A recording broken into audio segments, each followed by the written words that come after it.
Winston Cup Racing on FX is brought to you by Beechwood Aged Budweiser with the crisp, clean, and refreshing taste known only to the king of beers.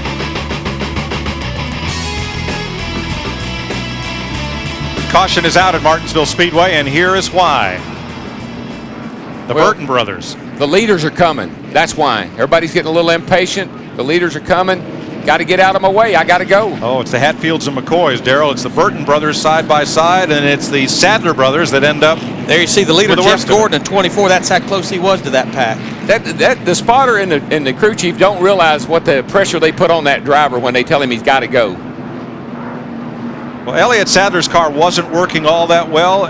The back end started to come around, and when he saved it, he was aimed at the bottom of the racetrack. Jeff Burton was already headed for that hole. That half a hole. Right. It was a half a hole. That's all it was. This is one of those places where if you crack the door open a little bit, somebody will knock it down. And here's Jimmy Johnson among the drivers who are pitting. Dick Berggren. Well, Jimmy Johnson started in 14th position, dropped all the way back to 33rd. The problem, an ignition box failure. He has changed to the second ignition box. Car is better. He's taken 2, and he's out of here. Steve Burns. Well, Dick, it does not look like Jeff Gordon is going to pit. He just radioed crew chief Robbie Loomis and said car is a little bit tight in the middle, but getting better, and he has a little bit of wheel spin coming off the corners.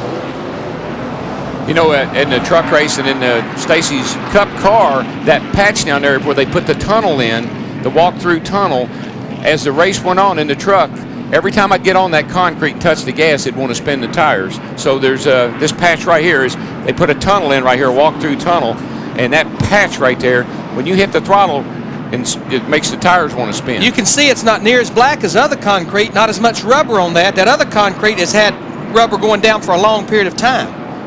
All right, it's time. Do I hear the music? I don't hear the music. But it is Pep Boys trivia time. Who's the only driver to win a Winston Cup race at Martinsville with a pass on the last lap?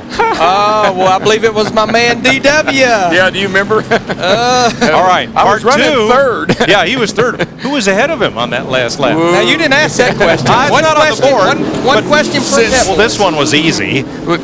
Since I know. Yeah, you were there. Dale was leading. Terry Labonte was running second, and I was running third. I bumped into the back of Terry Labonte, shot him into the back of Dale. They both spun. Only lap I led was from turn 4 to the start-finish line. I was going to say, not only on the last lap, last corner of the last lap. That's incredible. That's why they keep building seats here. Days like that. Steve? Mike, Ricky Rudd is listed in the 10th position right now, but he's telling his crew chief, Michael McSwain, that he thinks he's a 10th better than the leaders. He has 45 Winston Cup starts here, and he said he's going to save his car and, more specifically, his brakes for late in the race. Getting set for the restart, the leaders did not pit. Gordon, Earnhardt Jr., Hamilton, Stewart, Craven, who's come all the way up to 5th place. As we watch the speed build from Jeff Gordon. Pace car brought him down to 40 miles per hour. There you see it growing at start-finish line. Right at 100 miles an hour, 102 miles an hour. Roll out the throttle early. Down the mid-50s, middle 1 and 2. Now they're getting up to speed. About 114 miles per hour at the end of the backstretch. Larry, the trouble with pitting when you're in the back of the pack, when you take the restart green flag, you're a half a lap down. Yeah, they're single file for the most part, and that's the reason getting to 50-something laps. The leaders elected to stay out. The guys at the back keep pitting, hoping we'll have a long enough run. The leaders will have to pit, then they can get the track position. One thing that I noticed was difficult is on this particular tire at this racetrack, it takes 2 or 3 laps for them to really get the traction that you're looking for. You need the whole racetrack to move around to get the tires working in before you get going. Goodyear brings a great tire here. It really suits this racetrack, and it don't wear out. On into a run, 100 laps or so, it'll start losing a little grip. But like we said in the opening, track position over fresh tires.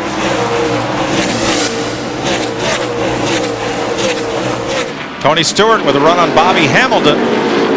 And you see what Bobby does? Bobby is looking in a mirror. He sees Tony's there. He goes up the racetrack. He knows he does not want to cut down in front of Tony and take a chance on getting wrecked right now. But look who's right behind those guys. I mean, he is working on. He's working high, low, just like we said, Larry, and he is coming to the front. He's getting in the corner. I mean, he really flies down into the corner. Pat? Well, Mike, Ricky Craven in the 32 car is trying to fill up. As you can see, he closes into the 20, trying to fill that rearview mirror of Tony Stewart. Now, Ricky reported in under that caution that his car is a little bit tight in the center of the corner. They're talking about maybe an air pressure adjustment on their pit stop. He started 18th, now up to 5th. But one thing he did say, if he runs the line that he wants to, the car gets even tighter. So he's had to adjust his line to how the car is reacting.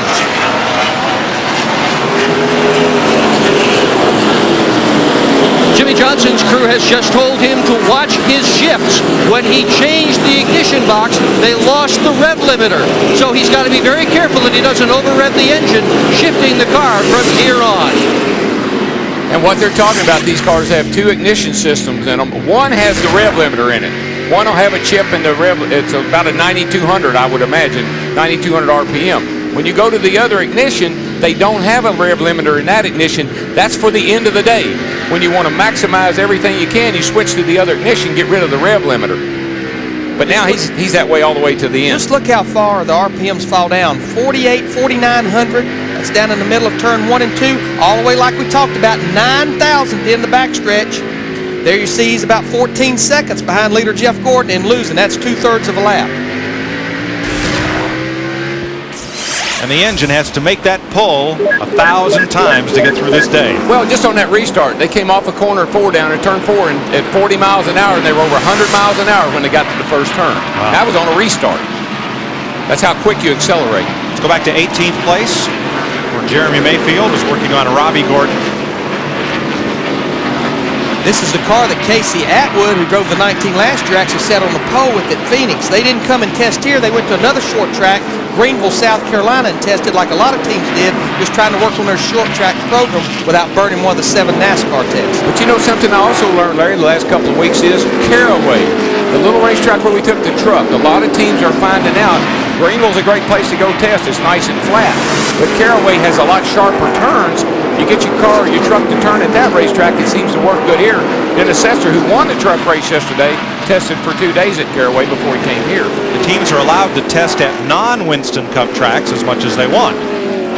Just only 7 times a year at tracks where the Winston Cup Series actually races.